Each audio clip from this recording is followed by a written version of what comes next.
छोड़कर, क्या आपको लगता है कि हिंदू राष्ट्र की बात करना भारत की विविधता, भारत की संविधान का अपमान करने जैसा है?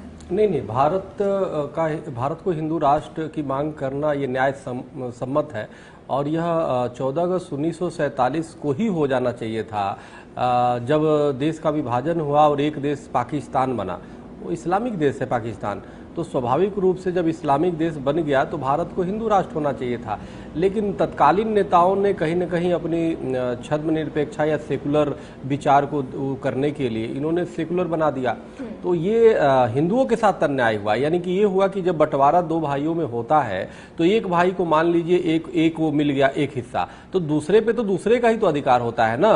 अब पता चले कि एक को तो हमने दे दिया, रहीम को तो एक हिस्सा दे दिया और राम को जो है उसमें कह दिया भाई तू भी आ जा, यानी कि वो सराय बना दिया, होटल बना दिया कि भाई तू भी जब आए फ्री में आकर के यहाँ पे वो करो।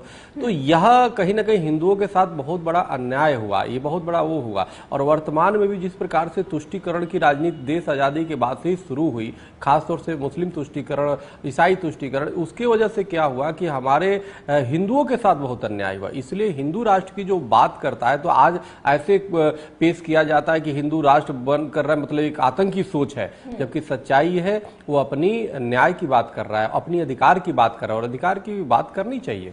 तो जब हम हिंदू राष्ट्र की बात कर रहे हैं, क्योंकि हम देख रहे हैं कि अभी किसी भी अगर हम संत महात्मा की बात सुन रहे हैं तो वो हिंदी राष्ट्र की बात कर रहा है, तो हिंदू राष्ट्र से क्या तात्पर्य है, क्या विजन है कि अगर हिंदू राष्ट्र बन जाता है, एक सेकंड के लिए अगर हम मान भी लें तो विजन क्या है उसको? देखिए, हिंदू राष्ट्र, हम वीर सावरकर जी से यही प्रश्न पूछा कि हिंदू राष्ट्र बनेगा तो क्या होगा, क्या मुसलमानों को, ईसाइयों को फेंक देंगे, मार देंगे, हटा देंगे, क्या करेंगे?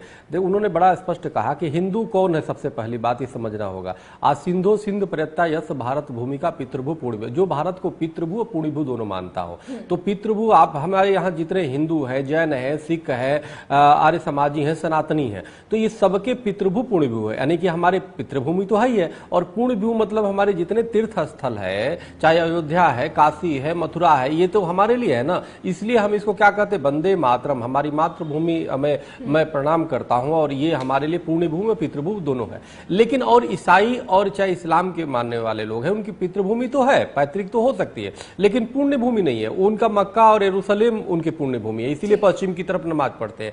तो हमें अपेक्षाकृत हिंदू ज्यादा राष्ट्रभक्त होंगे। तो अब क्या है इसमें, जब हिंदू राष्ट्र बनेगा, हिंदू राष्ट्र जब हम कह रहे हैं तो इसका मतलब ये है कि जितने भी बाकी धर्म के लोग हैं उनका क्या, हिंदू राष्ट्र है लेकिन सब मिलजुल कर रहेंगे, आप ये कहना चाहते हैं? ये बिल्कुल, वहां पे किसी को निकालने